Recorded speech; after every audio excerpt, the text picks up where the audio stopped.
बाबा साहेब के सम्मान में चंद्रशेखर आजाद मैदान में, देखती रह गई मायावती। चिराग पासवान भी अपनी टीम से नाराज। भीम आर्मी में दोगुना हो गया जोश। दिल्ली चुनाव से पहले अरविंद केजरीवाल के लिए खड़ी कर दी नई मुश्किल। कांग्रेस भी परेशान। बहुजन समाज पार्टी के नेताओं में मची होड़। सब लगा रहे आजाद समाज पार्टी की तरफ दौड़। काशीराम भी ऊपर से देखकर हो रहे होंगे खुश। चंद्रशेखर आजाद देश में वो नाम बन चुके हैं जो दलितों की सबसे मुखर आवाज है और दलितों की तरफ आंख उठाकर देखने वाले उनके सामने पैंट गीली कर देते हैं। लेकिन कई अपने उनकी दाल बराबर भी कदर नहीं करते। आज जो चंद्रशेखर आजाद ने बाबा साहेब भीमराव अंबेडकर के लिए किया, उसने न सिर्फ बाबा साहेब की आत्मा को शांति पहुंचाई होगी, बल्कि मान्यवर कहलाने वाले काशीराम भी ऊपर से देखकर खुश हो रहे होंगे। वैसे तो चंद्रशेखर आजाद हर उस जगह पहुंच जाते हैं जहां किसी मजलूम पर जुल्म होता है। वो उन अधिकारियों से भी सख्त लहजे में बात करते हैं जो कमजोर लोगों की आवाज नहीं सुनते या उन पर अत्याचार करते हैं। इसलिए उनके विरोधी चंद्रशेखर आजाद को घमंडी कहते हैं।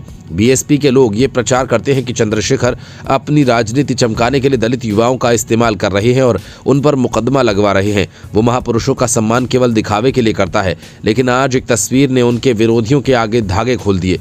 जरा इन तस्वीरों को देखिए। चंद्रशेखर आजाद बाबा साहेब की प्रतिमा पर माला पहनाने पहुंचे थे। वहां काफी लोग खड़े थे और सबने जूते पहन रखे थे, लेकिन चंद्रशेखर आजाद ने माला पहनाने से पहले अपने जूते दूर ही उतार दिए और नंगे पांव जाकर बाबा साहेब की प्रतिमा पर माल्यार्पण किया।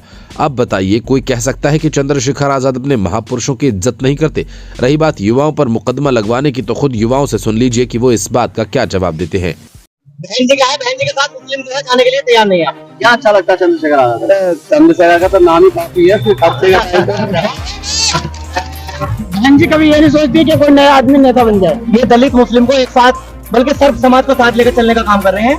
कि बहन जी के साथ इस टाइम जो भी है थोड़ा बहुत दलित है, बाकी कोई नहीं। अगर मुकदमों की बात है, अगर हमारे समाज के बीच में अगर मुकदमों की बात आएगी तो चाहे एक के बजाय 10 मुकदमे भी हम झेलने के लिए तैयार हैं।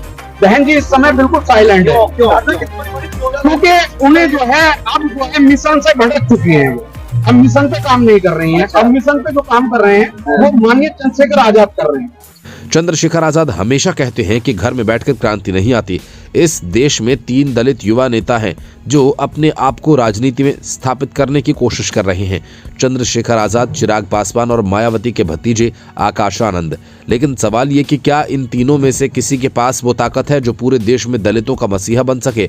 आप कमेंट करके बता सकते हैं कि इन तीनों में से आपको कौन सा नेता इस काबिल लगता है। क्योंकि बाबा साहेब को अपना मसीहा तो सब मानते हैं और उनके नक्श कदम पर चलने की बात भी करते हैं, लेकिन हकीकत तो कुछ और ही नजर आती है।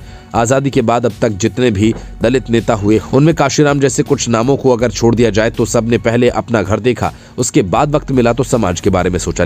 लेकिन चंद्रशेखर आजाद में युवा अपना हीरो देखते हैं, इसलिए युवाओं में उनका क्रेज इतना ज्यादा है। उसकी वजह यह भी है कि चंद्रशेखर अपने आदर्शों को नहीं भूले।